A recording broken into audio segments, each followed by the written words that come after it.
Hello दोस्तों, नमस्कार। एक बार फिर से आपका स्वागत है अपने यूट्यूब चैनल विनय की पाठशाला में। और आज बच्चों हम लोग इस वीडियो में कंप्लीट करेंगे कक्षा 6 की इकाई 5 बीजगणितीय अवधारणा।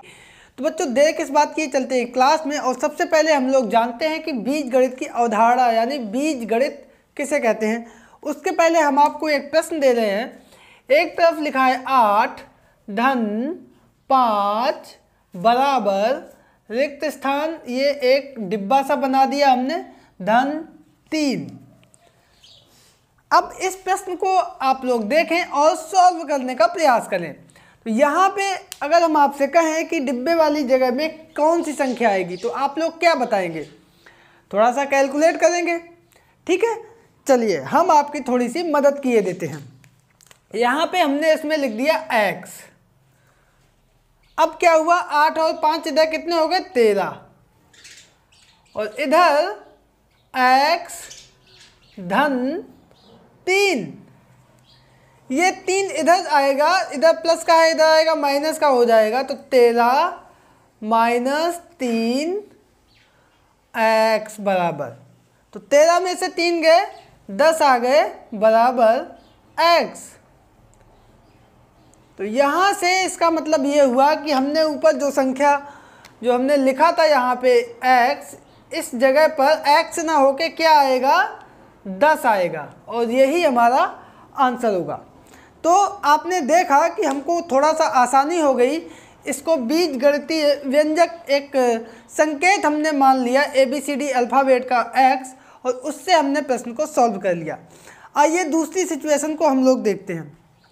हमने कहा कि एक बाग है, ये इतना बड़ा, और इसमें कुछ पेड़ लगे हुए हैं। क्या लगे हैं? पेड़। कितने लगे हैं? कुछ लगे हैं। और अभी आया आंधी या तूफान, तो इसमें से 5 पेड़ गिर गए। कितने पेड़ गिर गए? 5 पेड़ गिर गए। अब हम आपसे कहें कि यहाँ पे कुल कितने पेड़ बचे, तो उसके लिए आप लोग कहेंगे कि सर हमें पहले तो जानकारी पता ही नहीं थी गिनती, तो हम कैसे बता दें कितने बचे? अगर हमें पहले गिनती पता होती तो हम उसमें से 5 घटा देते, हमें पता चल जाता। तो उसी समस्या का समाधान करने के लिए हम यहाँ पर एक अल्फ़ाबेट का एक कोई भी नंबर ABCD XYZ मान लेते हैं। माना कि हमने 22 मान लिया, तो कुछ की जगह पर हमने कितना मान लिया? 22। अब 5 गिर गए तो कुल कितने बचे? तो लिख देंगे यहाँ पर बचे पेड़। पहले हमने क्या मान लिया? तो बचे पेड़ जो है वो कितने होंगे? उसमें कुल थे 22, तो 22 माइनस 5, तो कितना बच जाएगा? 22 माइनस 5। कुल 22 थे, 5 गिर गए, बचे 22 माइनस 5। तो यहाँ पे एग्जाम्पल देख के हमें ये महसूस हो रहा है कि अगर हम संख्याओं की जगह पर ABCD के कुछ संकेत या चिन्ह ले ले तो उससे हमारी जो गणित की गणना है, जो हमारा कैलकुलेशन है, वो थोड़ा सा आसान हो जाएगा। तो इसी को ध्यान में रखते हुए यहाँ पर बीजगणित की परिभाषा आपको बता रहे हैं। ये बीजगणित यानी गणित की वह शाखा जिसमें संख्याओं के स्थान पर चिन्हों का इस्तेमाल किया जाता है, बीजगणित कहलाता है। और अगर हम थोड़ा सा आपको बताएं तो अगर हम प्रश्न देखें तो प्रश्न में जहाँ कहीं भी कुछ आ जाए तो कुछ की जगह पर हम क्या मान लेते हैं? X, Y, Z, यही जो चिन्ह है वो हम चिन्ह मान लेते हैं, ठीक है। और उसके बाद हम उसको हल कर लेते हैं और उसके बाद फिर उस कुछ को हम निकाल लेते हैं, ठीक है। तो इसी सिलसिले को हम लोग आगे बढ़ाएंगे इसकी एक्सरसाइज 5A में। तो देखते हैं कि क्या है एक्सरसाइज 5A का प्रश्न नंबर 1। तो बच्चों यहाँ पर हमारा पहला प्रश्न दिया गया है कि शिक्षक प्रत्येक शिक्षार्थी को 3 पेंसिल देते हैं। यदि कक्षा में शिक्षार्थियों की कुल संख्या x हो तो बताइए कि शिक्षक शिक्षार्थियों को कुल कितनी पेंसिल देगा। यहाँ पे पहले आप इस प्रश्न को x की जगह पर कोई संख्या मान के देखो। अगर यहाँ पे 2 होता तो एक शिक्षार्थी को 3 पेंसिल देता है, तो 2 शिक्षार्थी यानी 3 और 3 2 बार, तो ये 6 पेंसिल हो जाता, आंसर आ जाता हमारा। अगर यहाँ पे होता 4 शिक्षार्थी हैं तो 4 शिक्षार्थियों को 3 पेंसिल देता, यानी 3 गुणे 4 हो जाता और ये 12 आ जाता, ठीक। इसी प्रकार अगर ये 4 की जगह पर 10 होता तो ये 3 3 कितनी बार जुड़ जाता, 10 बार, है ना, 10 बार। और ये 3 गुणे 10 हो जाता और ये 3 दाएँ 30 हो जाता। यहाँ पे क्या है कि हमने x मान लिया, तो हम लिखेंगे यहाँ पे 3 में गुणे 10 होता है, तो ये 3 3 कितनी बार जुड़ेगा, x बार, यानी ये हो जाएगा 3 गुणे x और ये 3x हमारा आंसर आ जाएगा। ठीक है, अब इसको हम लिखेंगे कैसे, आप देख लीजिए। कुल पेंसिल बराबर x बार है ना, तो 3 एक बार, तो 3 धन 3 धन 3 कितनी बार जोड़ेंगे, x बार जोड़ेंगे।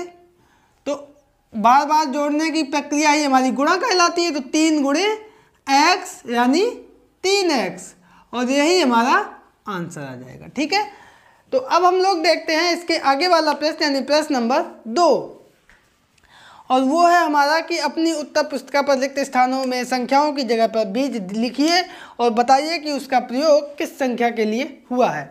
तो एक हमें बीज लिखना है। ठीक है, तो पहला है हमारा यहाँ पर 12 धन 5 बराबर 17, नीचे खाली स्थान है धन 5 बराबर 17, कौन सी संख्या नहीं लिखी है, तो यहाँ पर 12 नहीं लिखा है, तो यहाँ पे बीज का प्रयोग होगा x, और ये x किसके लिए है, x बराबर 12। ठीक है, आंसर। इधर 40 माइनस 10 बराबर 30, 40 लिखा है, यहाँ पे कितना होगा 10, तो x हमने किसकी जगह पर लिखा है, लिख देंगे x बराबर 10। ठीक है, ये हमारा आंसर आ गया। आगे इसमें देखो 4 गुणे 6 बराबर 24, 4 नहीं लिखा है, तो 4 की जगह पर हम क्या लिखेंगे, x, तो यहाँ पे हम लिख देंगे आएगा x बराबर 4, और यही हमारा आंसर आ जाएगा। ठीक है, आगे है एक 35 भाग 5 बराबर 7, 35 भाग, और यहाँ पे हम x मान लेंगे, तो यहाँ पे हमारा आ जाएगा x बराबर 5, किसकी जगह पर हमने x रखा, 5 की जगह पर, और यही हमारा आंसर आ जाएगा। तो बच्चों इस प्रकार से आपने देखा कि प्रश्न नंबर 1 और प्रश्न नंबर 2 हमारा कंप्लीट हो गया है। अब हम लोग चलते हैं अगले प्रश्न यानी प्रश्न नंबर 3 पर। तो बच्चों यहाँ पर तीसरा प्रश्न हमारा दिया गया है कि रहीम के पास 10 रुपये थे, उसने रजिया को कुछ रुपए दे दिए, तो जहाँ पे कुछ आ गया वहाँ पे हम मान लेंगे x, तो उसके पास कितने रुपए बचे, इस संबंध को अक्षर संख्याओं की सहायता से ज्ञात कीजिए। ठीक है, तो यहाँ पे हम आंसर में लिखेंगे कि कुछ रुपए उसने दे दिए, तो कुल कितने रुपए बचे, तो लिख दो कुल बचे रुपए। बहुत आसान प्रश्न है, बराबर 10 माइनस कुछ, और जहाँ पे कुछ है वहाँ पे हम मान लेंगे x, तो 10 माइनस x से ही हमारा आंसर हो गया। ठीक है, आगे प्रश्न कह रहा है कि एक बगीचे में कुछ पेड़ है, यहाँ पे भी कुछ शब्द आया यानी x पेड़ है, 50 पेड़ और लगा दिए तो पेड़ों की संख्या हो गई 120। तो गणितीय कथन क्या हो जाएगा, जो कह रहा है उसको लिख दो, कुछ पेड़ थे यानी x थे, 50 और लगा दिए यानी प्लस 50 हो गए, तो बराबर कुल कितने पेड़ हो गए, 120, यही 120 लिख दिया हमने, और ये हमारा आंसर आ गया। ठीक है, आगे देखते हैं एक अक्षर n और m के प्रत्येक प्रतिरूप को तीलियों से बनाने के लिए आवश्यक तीलियों की संख्या के लिए नियम ज्ञात कीजिए। अब यहाँ पे देखो n अगर बनेगा तो एक तीली ये लगेगी, दूसरी तीली ये लगेगी, और तीसरी तीली ये लगेगी। कितनी तीलियाँ लगी, 3 तीलियाँ।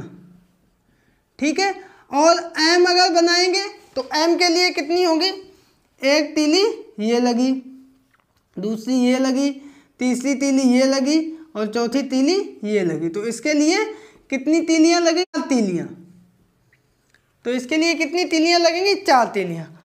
नियम क्या होगा, तो n के लिए नियम, n का प्रतिरूप बनाने का नियम 3 तीलियाँ, एक तो 3n, 2n बनाएंगे तो 3 दूनी 6, 3n बनाएंगे तो 3 त्रिका 9। इसी तरीके से m का प्रतिरूप बनाने का नियम बराबर 4m, 4m। ठीक है, तो अगर 2m बनाएंगे तो 4 दूनी 8, 3m बनाएंगे 4 तिया m, जितने भी m बनाएंगे हम रखते चले जाएंगे। ठीक है, और यही हमारा आंसर हो जाएगा। तो इस प्रकार से आपने देखा कि ये एक्सरसाइज 5A हमारी कंप्लीट होती है। आई होप कि आप लोगों को बीजगणित की ये अवधारणा बहुत अच्छे से समझ में आ गई होगी। वीडियो पसंद आने पर इसको लाइक करें, दोस्तों के बीच में शेयर करें और चैनल को अगर अभी तक सब्सक्राइब नहीं किया है तो चैनल को कर लीजिए सब्सक्राइब। इस वीडियो में डिस्कस करेंगे एक्सरसाइज 5B जो कि कक्षा 6 की गणित की इकाई 5 बीजगणितीय अवधारणा से ली गई है। तो बच्चों देर किस बात की, चलते हैं क्लास में और देखते हैं कि क्या है आज का प्रश्न नंबर 1। तो पहला प्रश्न हमारा यहाँ पर दिया गया है कि निम्नलिखित को बीजगणितीय रूप में लिखिए। गणित में लिखा है या इसको ऐसे कह सकते हो, ये हिंदी में लिखा है और इसको गणित की भाषा में हमें लिखना है, बीजगणित की भाषा में। तो जो जो कह रहा है उसको हमें सिर्फ यहाँ पर लिखना है, ये बहुत इंपॉर्टेंट पार्ट है। तो 6 और x का योगफल, योगफल यानी लगेगा धन का चिन्ह, और किसको किसको जोड़ा गया है, 6 और x को। 6 गिनती का अंक है और x जो है अल्फ़ाबेट का है, तो 6 धन x, यही हमारा आंसर आ गया। ठीक है, आगे देखो कह रहा है x में से 7 घटाने पर, तो घटाने का चिन्ह किसमें से, x में से 7, x में से 7 घटाने पर। ठीक है, तो ये इसका आंसर हो गया।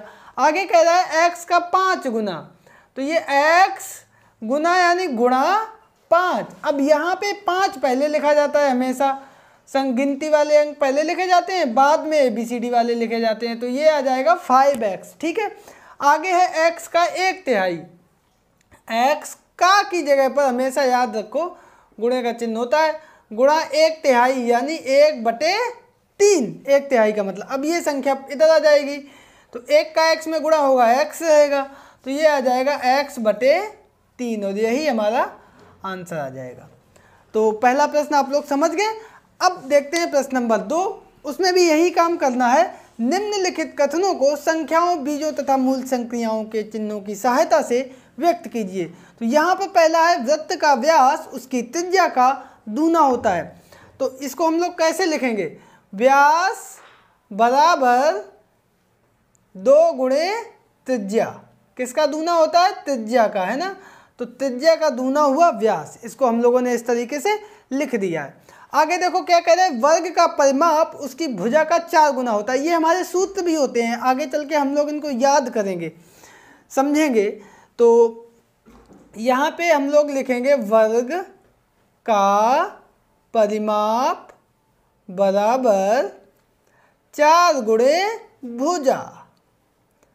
ठीक है, ये जो है इसको इस तरीके से लिखेंगे। ठीक है, आगे है आयत का क्षेत्रफल उसकी लंबाई तथा चौड़ाई के गुणनफल के बराबर होता है। तो यहाँ पर हम इसको लिखेंगे आयत का क्षेत्रफल बराबर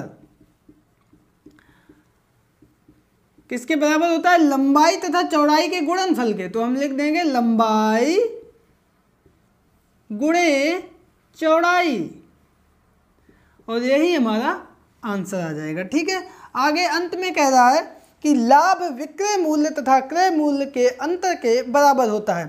तो ये सूत्र हमारा हो जाएगा लाभ बराबर कब, जब विक्रय मूल्य अधिक हो क्रय मूल्य से। तो ये हमारा हो जाएगा विक्रय मूल्य माइनस क्रय मूल्य और यही हमारा आंसर आ जाएगा। उम्मीद करते हैं आप लोग समझ गए हों और ये हमारे सभी सूत्र हैं, आगे चल के हम लोग इनको पढ़ेंगे। ठीक है, तो अब हम लोग चलते हैं अगले प्रश्न यानी प्रश्न नंबर 3 पर। तो यहाँ पे हमारा तीसरा प्रश्न दिया गया है कि एक टोकरी में 50 आम तथा दूसरी टोकरी में x आम। ठीक है, मान लो एक ये टोकरी है और दूसरी ये टोकरी है, इसमें है 50 आम और इसमें है x आम। ठीक है, अब प्रश्न ये कह रहा है कि पहली टोकरी में दूसरी टोकरी से कितने अधिक आम, इसमें अधिक हैं, इसमें अधिक हैं, तो अधिक में से कम हम घटा देंगे। ठीक है, तो हम लिख देंगे पहली टोकरी में दूसरी टोकरी से अधिक आम बराबर, और ये कितने हो जाएंगे 50 माइनस x और यही हमारा आंसर आ जाएगा। ठीक है, अब हम लोग देखते हैं आगे वाला प्रश्न और वो हमारा है कि एक विद्यालय में कुल 100 छात्र हैं जिनमें से x अनुपस्थित हो गए, तो उपस्थित छात्रों की संख्या ज्ञात कीजिए। तो कुल उपस्थित छात्र हमारे यहाँ से कितने हो जाएंगे, कुल छात्र 100 और जितने अनुपस्थित हुए उतने हम घटा देंगे। तो यहाँ पे x 5, 10, 20 संख्या होती तो हम उसको घटा देते, यहाँ पे x है तो हम x को घटा देंगे और यही हमारा आंसर आ जाएगा। बहुत आसान प्रश्न है। तो ये मेरा प्रश्न नंबर 3 कंप्लीट हुआ। अब हम लोग देखते हैं प्रश्न नंबर 4 को। तो बच्चों यहाँ पर हमारा चौथा प्रश्न है कि संलग्न चित्र में ये चित्र है, आयत की आसन्न भुजाएं x मीटर और y मीटर। आयत है तो यानी आमने सामने की भुजाएं इसमें बराबर होंगी, ये भुजा इसके बराबर होगी और ये भुजा इसके बराबर होगी। आयत का परिमाप बताइए। तो यहाँ पे हमें पता है आयत का परिमाप यानी चारों जोड़ी जाएंगी, है ना, और वैसे भी हमें सूत्र भी पता है। तो आयत का परिमाप का मतलब होता है सारी चारों बाहर की भुजाएं जोड़ो। तो ये x है, ये भी x है और ये y है, ये y है। तो x धन y, ये दोनों x जोड़ दिए, ये दोनों y जोड़ दिए। तो ये हो गया 2x धन 2y, दोनों जगह से कॉमन आ गया, बचा x धन y। ये आ गया हमारा आयत का परिमाप और यही हमारा आंसर आ गया। ठीक है, आगे वाला प्रश्न देखते हैं। वो है कि एक गुब्बारे का मूल्य x पैसे है, ऐसे 12 गुब्बारों का मूल्य कितना होगा। तो 2 गुब्बारों का 2 गुणे x, 3 गुब्बारों का 3 गुणे x, 10 गुब्बारों का 10 गुणे x और इसी तरीके से 12 गुब्बारे का मूल्य होगा, बताओ आप, 12 गुणे x या 12x, यही हमारा आंसर आ जाएगा। ठीक है, आगे प्रश्न कह रहा है कि एक कक्षा में x विद्यार्थी हैं जिनमें 1/4 बालिकाएं हैं, तो कितनी बालिकाएं हैं। कुल x हैं और 1/4 बालिकाएं हैं, तो कुल बालिकाएं बराबर, और ये कितनी होंगी, x का या x की 1/4, 1/4। अब यहाँ पे x की जगह पर x की जगह पर गुणा 1/4 यानी 1/4। तो ये कितना हो जाएगा, ये आ जाएगा x/4 बालिकाएं और यही हमारा आंसर आ जाएगा। तो इस प्रकार से ये प्रश्न नंबर 6 भी हमारा कंप्लीट होता है। अब हम लोग चलते हैं प्रश्न नंबर 7 पर। तो बच्चों यहाँ पर 7वां प्रश्न है कि संलग्न चित्र यानी इस चित्र में वर्ग की भुजा a है, a वर्ग की भुजा है, तो वर्ग का परिमाप लिखिए। अभी अभी हम लोगों ने परिमाप निकाला है, तो यहाँ पर वर्ग का परिमाप हम निकालेंगे और परिमाप में हम क्या करते हैं, सभी भुजाओं की लंबाई को जोड़ देते हैं। ए कितनी बार a है, 4 बार a है, यानी ये आ गया 4a और यही हमारा आंसर आ गया। ठीक है, 8वां प्रश्न दिया गया है कि लीला राधा की छोटी बहन है, वह राधा से 6 वर्ष छोटी है। लीला की आयु राधा की आयु के पदों में लिखिए। तो यहाँ पर हम मान लेंगे कि माना राधा की आयु बराबर x वर्ष, तभी तो हम लीला की निकाल पाएंगे। तो अब हम लिखेंगे लीला की आयु।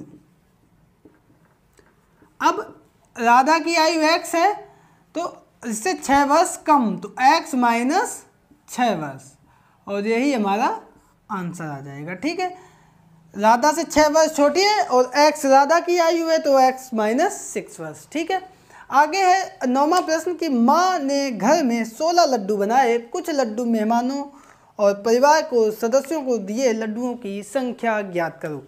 तो देखो, माना मेहमानों व परिवार के सदस्यों को दिए लड्डू बराबर x और कुल लड्डू थे 16, तो बचे लड्डू कितने हो जाएंगे बताओ। कुल थे 16 और उसमें से खर्च हो गए x, तो 16 माइनस x और यही हमारा आंसर आ जाएगा। बहुत आसान प्रश्न है इस एक्सरसाइज में, आई होप कि आप लोग समझ गए होंगे।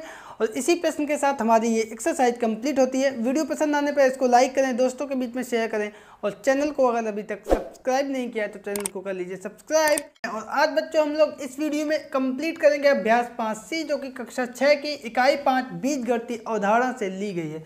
तो बच्चों देर किस बात की, चलते हैं क्लास में और देखते हैं कि क्या है आज का प्रश्न नंबर 1। तो यहाँ पर पहला प्रश्न हमारा दिया गया है कि निम्नलिखित को घातांकीय रूप में लिखो। घातांकीय रूप में हमें यहाँ पे लिखना है। तो देखो c गुणे c कितनी बार है, 5 बार है, तो ये c की घात 5 इस तरीके से लिख देते हैं। इसको हम कैसे पढ़ेंगे, c की घात 5। यहाँ पे c है आधार, 5 है घात। यहाँ पे देखो 5 a कितनी बार गुणे में है, 2 बार, तो a की घात 2। b कितनी बार है गुणे में, 3 बार, तो इंटू b की घात 3। ठीक है, आंसर आ गया। 7 कितनी बार है, 3 बार, तो 7 की घात 3, यही आंसर आ गया। ठीक है, आगे देखो t कितनी बार है, 2 बार, तो t की घात 2, और बाई भी है 2 बार, बाई की घात 2, और यही हमारा आंसर आ गया। इसी के साथ प्रश्न नंबर 1 हमारा कंप्लीट होता है। अब आते हैं दूसरे प्रश्न पे। ये हमारा दिया गया है कि निम्नांकित को गुणा के रूप में लिखो। घात रूप में लिखा है, इसे गुणा रूप में लिखना है, यानी a की घात 2, b की घात 2। a की घात 2 यानी a का a में कितनी बार गुणा है, 2 बार। b की घात 2, आगे इसी में b का भी गुणा है, कितनी बार, 2 बार, b गुणे b। ठीक है, आंसर हो गया। 9 के गुणनखंड कितने होंगे, 3 गुणे 3 लिख सकते हो, 9। a एक बार है a, b की घात 3 यानी b कितनी बार है, 3 बार है। ठीक है, आंसर हो गया। आगे देखो 10 के गुणनखंड कितने होते हैं, 5 दूनी 10। इसके बाद x कितनी बार है, 3 बार, x की घात 3, तो x का x में गुणा होगा 3 बार। बाई की घात 3, तो इसी में आगे बाई का बाई में गुणा होगा 3 बार, और इसी के आगे है z की घात 3 यानी z का भी z में गुणा होगा 3 बार, और इसी के साथ ये हमारा आंसर आ जाएगा। ठीक है, तो ये मेरा था प्रश्न नंबर 2। आई होप आप लोग समझ गए होंगे। अब हम लोग देखते हैं इसके आगे वाला प्रश्न यानी प्रश्न नंबर 3। तो बच्चों यहाँ पर हमारा तीसरा प्रश्न दिया गया है कि निम्नलिखित को घातांकीय रूप में लिखिए। एक बार फिर हमें इनको घातांकीय रूप में लिखना है। तो यहाँ पे देखो a गुणे a कितनी बार है, n बार है।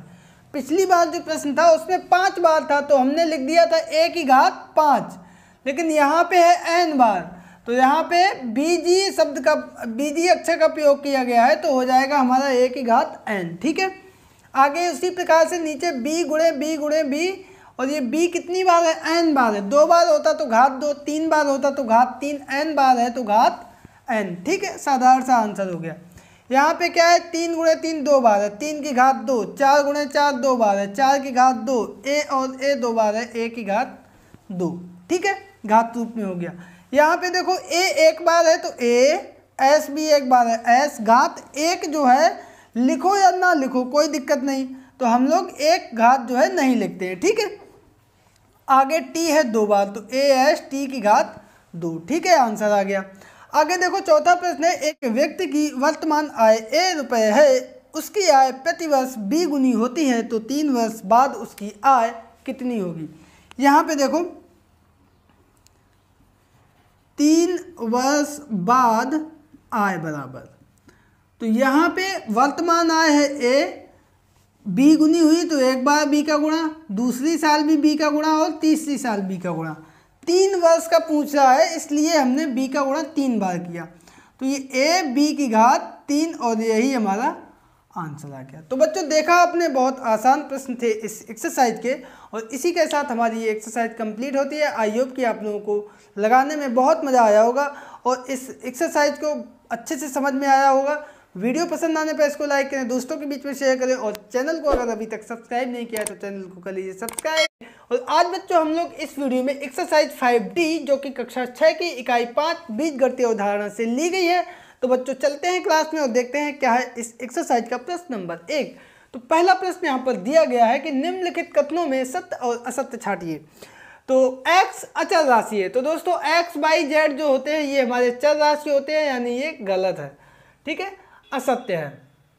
इसके बाद दूसरा है कि 5 एक अचल राशि है, गिनती की जो संख्याएं होती हैं वो अचल राशि होती हैं, इसका मतलब ये हमारा सत्य है। आगे कह रहा है कि x + 5 एक अचल राशि है, तो यहाँ पे देखो 5 अचल है, x चर है, दोनों को जोड़ देंगे तो ये चूंकि x चर है इसमें, इसलिए ये पूरा जो है चर राशि है, जबकि लिखा है अचल, इसका मतलब ये भी हमारा असत्य है। ठीक है, आगे कह रहा है x की घात 5 एक अचल राशि है, यहाँ पे भी x आ गया है, इस वजह से ये अचल ना होके चर हो गया है, इसका मतलब ये भी हमारा असत्य लिखा है। तो इसमें आपने देखा केवल दूसरा ऑप्शन सत्य था, बाकी सभी असत्य थे। ठीक है, दूसरा प्रश्न हम लोग देखते हैं कि निम्नलिखित कथनों में अचल लिखिए। तो पहला है y = 4x, इसमें जो गिनती की संख्याएं होती हैं वो हमारी अचल होती हैं, तो 4 हमारा अचल है। ठीक है, और x और y चर है। यहाँ पे y is equal to x plus 7, तो यहाँ पे अचर क्या होगा, अचर होगा केवल गिनती की संख्या यानी 7। तीसरा है x प्लस वाई बराबर 3, यहाँ पे अचर होगा हमारा 3, ठीक है। आगे है x बटे 3 प्लस वाई बटे 4 बराबर 1, यहाँ पे अचर राशियाँ 3 दी गई हैं, 1 3 4 और 1, तो 3 4 1, तो ये हमारा आंसर आ गया। और केवल 2 ही प्रश्न एक्सरसाइज में थे और इसी के साथ हमारी ये एक्सरसाइज 5D कंप्लीट होती है। आई होप कि आप लोग समझ गए होंगे। आज बच्चों हम लोग इस वीडियो में कंप्लीट करेंगे दक्षता अभ्यास 5, जो कि कक्षा 6 की इकाई 5 बीजगणित की अवधारणा से ली गई है। तो बच्चों देर किस बात की, चलते हैं क्लास में और देखते हैं कि क्या है आज का प्रश्न नंबर 1। तो पहला प्रश्न यहाँ पर दिया गया है कि निम्नलिखित गणितीय कथनों पर ध्यान दीजिए तथा अपनी अभ्यास पुस्तिका में बॉक्स के स्थान पर अक्षर संख्याओं के लिए संख्या लिखिए। यहाँ पे हमें संख्या लिखनी है, तो सबसे ऊपर लिखा है 6 धन 4 बराबर x, और 6 और 4 को जोड़ेंगे तो कितना आएगा, 6 और 4 10, तो यहाँ से हमारा आ गया x बराबर 10, ठीक है। दूसरा देखो, इसमें 3 गुणे 9 बराबर 22, 9 तिया कितना होता है 27, तो यहाँ से हमारा आ गया y बराबर 27, 22 की जगह पर 27 रखा जाएगा, ठीक है।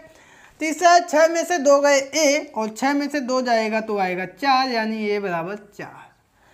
ये है b में भाग 2 का दिया 5 आया। अब किस में भाग 2 का दे तो 5 आए, तो 10 में हम जब भाग 2 का देंगे तो 5 आएगा, तो इस प्रकार से यहाँ पे आया b बराबर 10 और यही हमारा आंसर आ गया, ठीक है।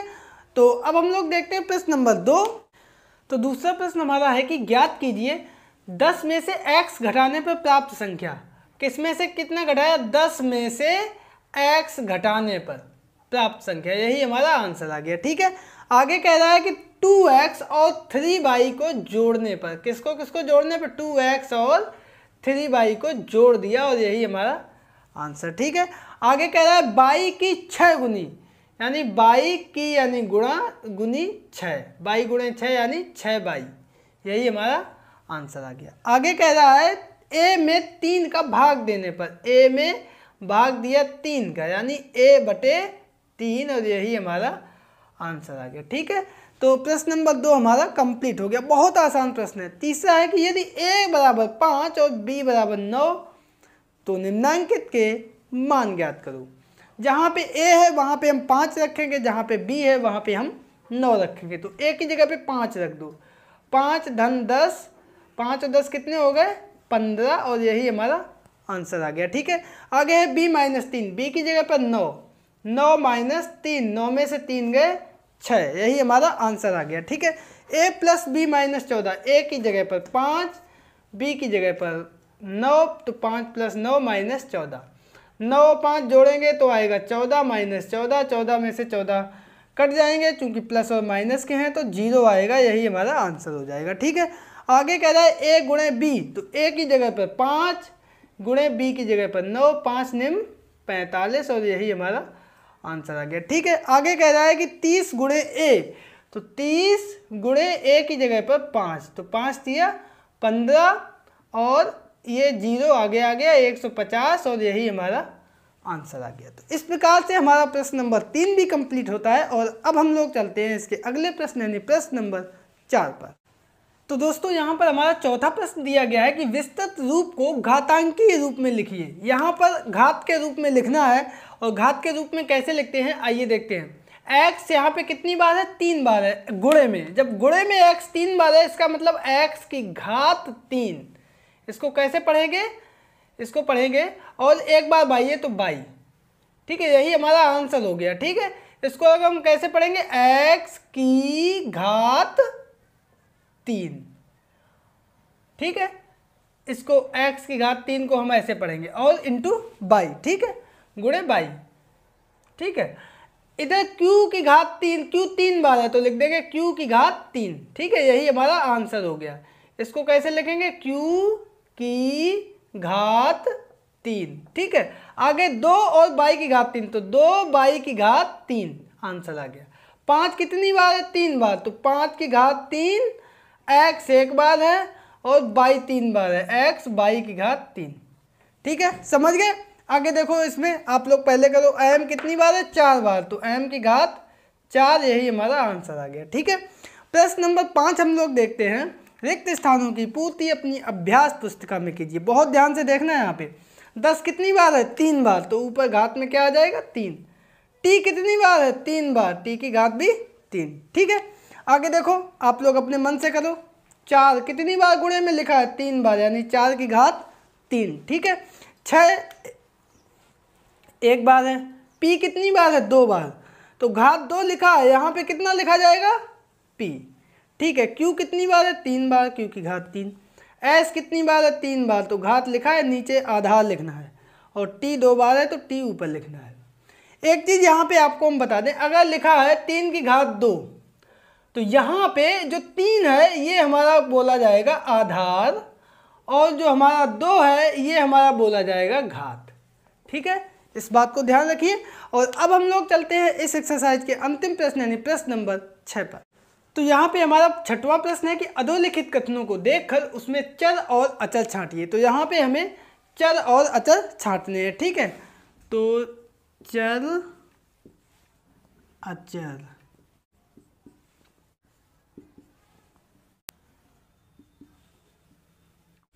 चर और अचर हमने लिख लिया है। अब जो भी होंगे उसके सामने हम लिख देंगे। ठीक है, तो यहाँ पे देखो, जो गिनती की संख्याएं होती वो अचर होती है। यहाँ पे 5 अचर है।